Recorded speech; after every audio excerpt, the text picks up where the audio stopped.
UKLO 1 year masters. No IELTS required up to 5 years visa. High visa success rate. Welcome to hit TV. ఈ రోజు మనతో సంజయ్ నాయక్ గారు ఉన్నారు, real estate expert. Hi Sanjay గారు. So ఈ ఎపిసోడ్లో మనము ఎవరైనా ఒక కామన్ పర్సన్ ప్రాపర్టీ కొనేటప్పుడు ఎలా దాని యాక్చువల్ ప్రైస్, ఫేర్ ప్రైస్ అనమాట, అంటే ఓకే దీనికి ఇంత ఇవ్వచ్చు మనము అనే ఒక ప్రైస్ ఎలా డిటర్మైన్ చేయాలి? ఎందుకంటే మీరు ఇండస్ట్రీలో ఉన్నారు కాబట్టి మీకు ప్రతి ఏరియా గురించి నాలెడ్జ్ ఉంటుంది. మీరు ఎప్పుడూ కరెక్ట్ ప్రైస్కే కొంటారు, అవసరం వస్తే తక్కువ ప్రైస్ కూడా కొంటారు, కానీ ఎప్పుడు ఎక్కువ ఇచ్చి కొనరు అనమాట. కానీ చాలామంది కామన్గా పీపుల్ వాళ్ళకి ఏంటంటే ఇంత నాలెడ్జ్ ఉండదు, ఎక్కడ ఎంత రేట్ నడుస్తుంది కాబట్టి వాళ్ళు తెలియకుండా కొన్ని సార్లు కొంచెం ఎక్కువ డబ్బులైనా ఇచ్చి తీసుకుంటారనమాట. అలాంటి తప్పులు జరగకూడదు అంటే ఎలా ఒక కరెక్ట్ ప్రైస్ అనేది ఏరియాని బట్టి మనం ఐడెంటిఫై చేయాలి, ఒకసారి చెప్పండి. సో మీరన్నట్టు ఏంటంటే కోర్స్ కొంతమంది కస్టమర్ డైరెక్ట్ వెళ్ళి కొనేదానికి, ఒక ఏజెంట్ త్రూ వెళ్ళి కొనేదానికి చాలా డిఫరెన్స్ ఉంటుంది. అండ్ ఇంకొకటి ఏంటంటే డైరెక్ట్ వెళ్ళినప్పుడు కొంచెం ప్రైస్ అనేది ఎక్కువ చెప్పడానికి కూడా ఛాన్సెస్ ఉంటాయి, బిల్డర్స్ కానీ డెవలపర్స్ కానీ. అది క్వైట్ న్యాచురల్. అది ఇంకోటి ఏంటంటే కస్టమర్ కూడా ఏంటంటే ఉన్న ప్రైస్ కంటే కొంచెం ఎక్కువ చెప్పి తగ్గిస్తే హ్యాపీ, కానీ ఫిక్స్డ్ ప్రైస్ చెప్తే కూడా కొందరు కన్విన్స్ గారు. అవును. కానీ కొందరు ఏంటంటే కొంతమంది డెవలపర్స్, కొంతమంది బిల్డర్స్ ఎలా ఉంటారంటే ఒక ప్రైస్ పెడతారు ఫిక్సింగ్. అది అంటే మామ వచ్చినా, అల్లుడు వచ్చినా, దోస్త్ వచ్చినా, ఇంకెవరు వచ్చినా కూడా ఒకటే ప్రైస్ ఉంటుంది. సో అట్లా ఉండడం వల్ల పెద్ద ప్రాబ్లమ్స్ ఉండవు. కానీ ఒక్కొక్కరు ఒక రేట్ చెప్పడం వల్ల కొంచెం కొనే వాళ్ళకి ఎఫెక్ట్ అనేది అవుతుంది. సో దీంట్లో మనం ఒక ప్రాపర్టీ వాల్యూ అసలు కరెక్ట్ ఎంత ఉంది ఇది, సో వీళ్ళ దగ్గర ఈ చెప్పే ప్రైస్ మనం కొనాలనుకుంటున్న ప్రైస్ కరెక్టేనా, అసలు ఇంకా తక్కువకు వస్తుందా, ఇంకేమైనా ఎక్కువ అవుతుందా, సో మనం రైట్ ఇన్వెస్ట్మెంట్ చేస్తున్నామా లేదా అని చాలా మందికి డౌట్ ఉంటుంది. సో అది ఎలా తెలుసుకోవాలంటే ఫస్ట్ మనం తెలుసుకోవాల్సింది ఏంటంటే ఏ ఏరియాలో మనం పోతున్నాం అన్నది తెలియాలి. అంటే Tier 1, Tier 2, Tier 3 సిటీస్ ఉంటాయి. అంటే జనాలు ఎక్కున్నారు, ఒక మున్సిపాలిటీ లెవెల్లో ఉంది, మున్సిపాలిటీ లిమిట్స్లో ఉంది, ఇళ్ళకి దగ్గర ఉంది, ఇండ్లు కట్టుకొని ఉంటున్నారు ప్రజెంట్, అలాంటి ఏరియాలు ఉన్నాయనుకోండి. అది హెచ్ఎండిఏలో అయితే ఆటోమేటిక్గా రేట్ అనేది కొంచెం ఎక్కువ ఉంటుంది, డిటిసిపి అయితే కొంచెం తక్కువ ఉంటుంది. ఇది మనం ఫస్ట్ చూడాలి. దీని తర్వాత వచ్చేసి ఇప్పుడు ఇంకోటి ఏంటంటే ఏవైతే నాలలకి, చెరువులకి దగ్గర ఉంటుందో వాటికి దూరంగా కొంచెం క్లియర్గా, అంటే ల్యాండ్ మంచి లెవెల్లో ఉండడం, మంచి అన్ని రకాల ఎమ్యూనిటీస్, ఫెసిలిటీస్ ఇస్తున్నారు, దాన్ని బేస్ చేసుకుని కూడా ఉంటుంది.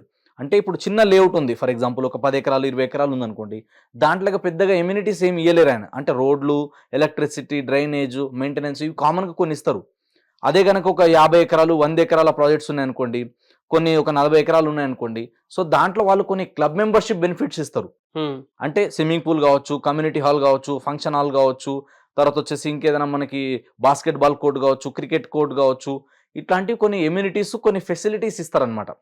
అదొకటి, ప్లస్ సెక్యూరిటీ ఒకటి, ప్లస్ వీటికి కొన్ని మెంబర్షిప్లు అనేవి కూడా ఇస్తారనమాట. అంటే దీంట్లో మీరు ఒక మెంబర్షిప్ తీసుకుంటే మీకు లైఫ్ టైం ఇది ఫ్రీ ఉంటుంది, సో దీంట్లో ఇవి ఫ్రీ ఉంటాయి, కొన్ని మెయింటెనెన్స్ మినిమం ఛార్జెస్తోనే ఉంటుంది అని చెప్పి కొన్ని రూల్స్, రెగ్యులేషన్స్ బిల్డర్ని బట్టి చేంజ్ అవుతుంటాయి. సో అట్లా వాళ్ళు ఏమేమి ఇచ్చేదాన్ని ఎమ్యూనిటీస్ని బేస్ చేసుకొని కూడా ప్రైస్ అనేది కొన్నిసార్లు పెరగడం జరుగుతుంది. అండ్ ఇంకా కొన్నిసార్లు ఏంటంటే రెప్యూటెడ్ బ్రాండ్ ఉన్నప్పుడు ఖచ్చితంగా పెరుగుతుంది. ఇప్పుడు మీరు సింపుల్గా తీసుకోండి, రోడ్ మీద ఇడ్లీ 20 రూపాయలకు అమ్ముతాడు, 40 రూపాయలకు అమ్ముతాడు, కానీ అదే చట్నీస్లోకి వెళ్తే, అదే 5 స్టార్ హోటల్లోకి వెళ్తే అవును ప్రైస్ మారిపోతుంది. అరే అది ఇడ్లీ ఇది ఇడ్లీ అంటే దానికి ఉన్న డిఫరెన్స్ దానికి ఉంటుంది, దీనికి ఉంటుంది, తక్కువని ఏం లేదు. సో అక్కడ ఏంటంటే వాళ్ళు ఇచ్చే ప్రెజెంటేషన్ కావచ్చు, అంటే వాళ్ళు చేసే డెవలప్మెంట్ కావచ్చు, అండ్ రెప్యూటెడ్ బిల్డర్ దగ్గర కొనడం వల్ల ఏమవుతుంది అంటే రేపటి రోజు మనం అమ్ముకున్న ఈజీగా సేల్ అవుతుంది కదా. ఒక పలానా ఒక రెప్యూటెడ్ బ్రాండ్ ఉంది, ఒక బిల్డర్ ఉన్నారు, డెవలపర్ ఉన్నారు అంటే లీగల్గా రేపటి రోజు మనం వెరిఫికేషన్ చేయాల్సిన పని ఉండదు వాళ్ళ దగ్గర. అవును. కొన్ని బ్రాండ్స్ ఉంటాయి మార్కెట్లో, చాలా ఉన్నాయి ఇప్పుడు. సో కొన్ని బ్రాండ్స్ ఎలా ఉంటాయంటే వాళ్ళ పేరు చెప్తే చాలు, ఇంకా లీగల్గా అది ఉందా, డెవలప్మెంట్ అవుతుందా లేదా ఇలాంటివి ఏం అడగరు. ఇంకా ఆ బ్రాండ్ అక్కడ అడుగు పెట్టిందంటే చాలు, ఎంబడబడి కొన్ని డెవలప్మెంట్లు ఇస్తారు, ఎంబడబడి కొందరు ఇన్వెస్ట్మెంట్ చేస్తారు అక్కడ. అది బ్రాండ్ రెప్యుటేషన్ కూడా మ్యాటర్ అవుతుంది.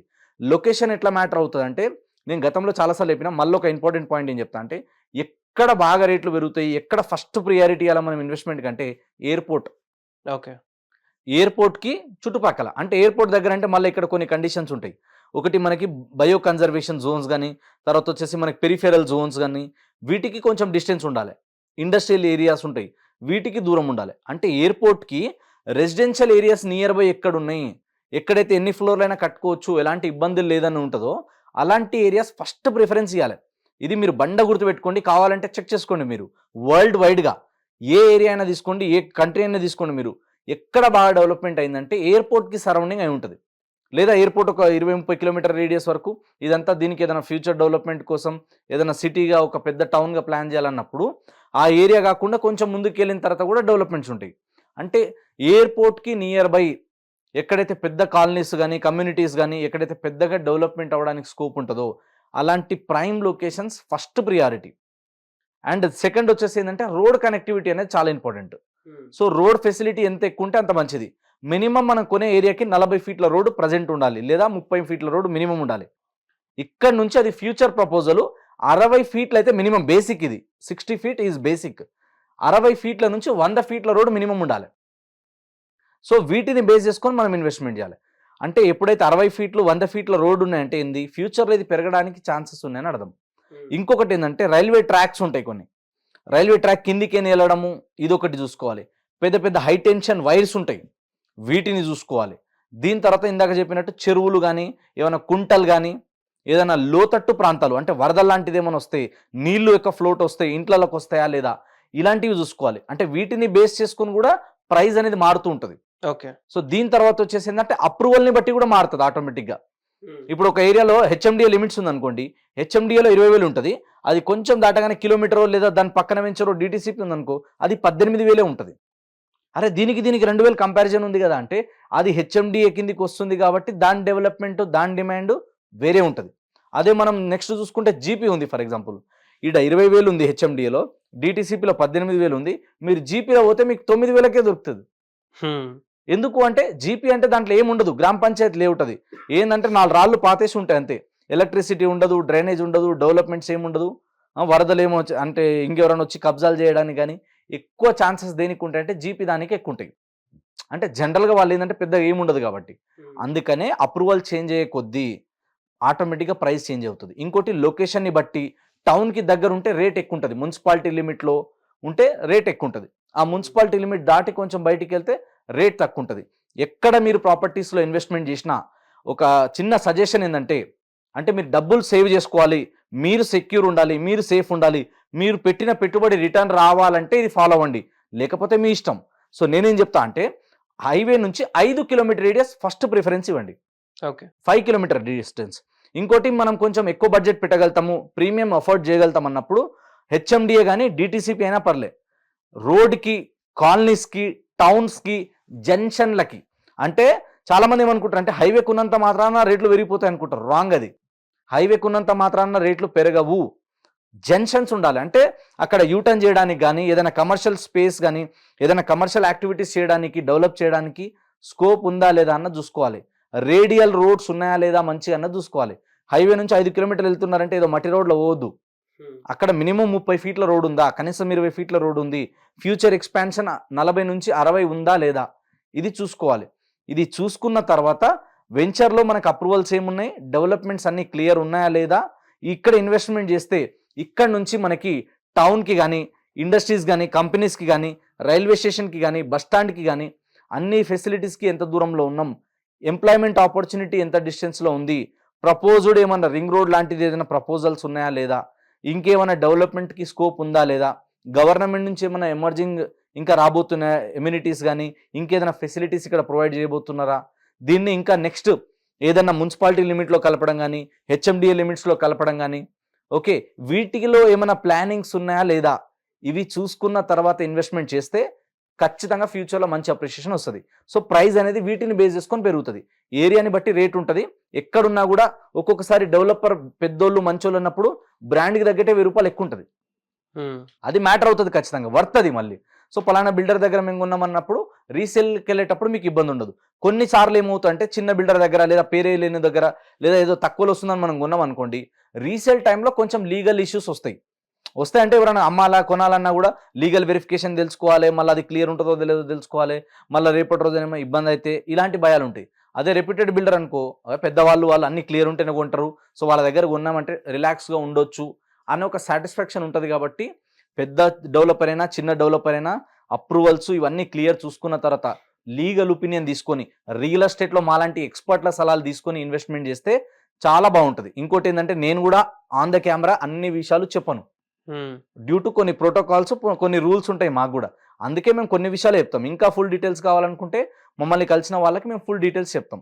సో ఎప్పుడు ఎక్కడ ఇన్వెస్ట్మెంట్ చేసినా సరే ఒక ప్రొఫెషనల్ త్రూ వెళ్తే సేఫ్ ఉంటుంది. లేకపోతే ఇవాళ మనం కొన్నాం రూపాయి మన కష్టార్జితం పెట్టిందంట కూడా రేపు లాస్ అయినాం అనుకోండి, అప్పుడు మనం బాధపడాల్సి వస్తుంది. సో మా గురువు నాకు ఒక మాట అన్నాడు, ఒక్క విషయం గుర్తుపెట్టుకో సంజయ్ నాయక్, పెళ్లి చేసుకునేటప్పుడు అమ్మాయి నీకు నచ్చితేనే చేసుకోవాలి. అమ్మాయికి అబ్బాయి కానీ అబ్బాయికి అమ్మాయి కానీ మనకి నచ్చితేనే మనం చేసుకోవాలి. SR no? ఎందుకంటే డెసిషన్ మనది.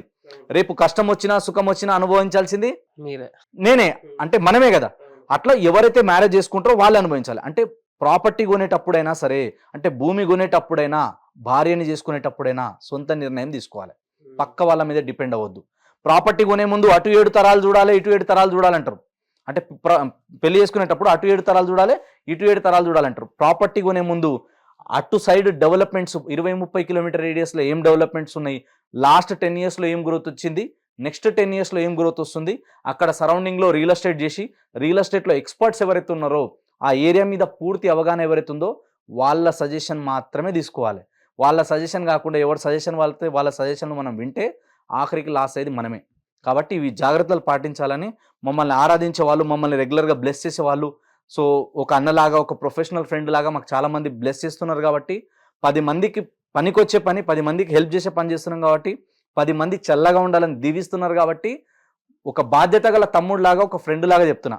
నేను మాట్లాడే మాటలో ఏదైనా మిస్టేక్ ఉన్నా, ఏదైనా రాంగ్ ఉన్నా నన్ను క్షమించాలి. నా ఇంటెన్షన్ ఏంటంటే కస్టమర్ బాగుండాలి, ఎందుకంటే మీరు బాగుంటేనే మేము బాగుంటాం. కాబట్టి సో ఈ అవకాశం ఇచ్చినందుకు మీకు thank you so much. Thank you Sanjay గారు. చాలా మంచి ఇన్ఫర్మేషన్ తెలియజేశారు ప్రతి ఒక్కరికి కూడా. సో ఎవరైనా కొంటున్నప్పుడు ఎలా మనం ఆ వాల్యూని డిటర్మైన్ చేయాలి అంటే, ఇప్పుడు సంజయ్ గారు చెప్పినట్టు అంత ప్రొసీజర్ మనం ఒకవేళ చూసుకుంటే మనం చేయవచ్చు. ఇంకా కొన్ని విషయాలు ఉన్నాయి, సంజయ్ గారు పూర్తిగా ఇక్కడ మనకు చెప్పలేదు. సో అవన్నీ కూడా మనం మెల్లమెల్లగా ట్రై చేద్దాము తీసుకోవడానికి. ఇలాంటి ఇంట్రెస్టింగ్ వీడియోస్ కోసం మన ఛానల్ని సబ్స్క్రైబ్ చేసుకోండి, వీడియోని లైక్ చేసి ప్రతి ఒక్కరితో షేర్ చేయండి. థ్యాంక్ యూ సంజయ్ గారు. Thank you. Hit TV app ని డౌన్లోడ్ చేసుకోండి. ఇందులో short news, live news, entertainment movies అన్ని అవైలబుల్ గా ఉన్నాయి. Please download Hit TV app. Hit TV app hit TV యాప్ని ఫ్రీగా డౌన్లోడ్ చేసుకోండి.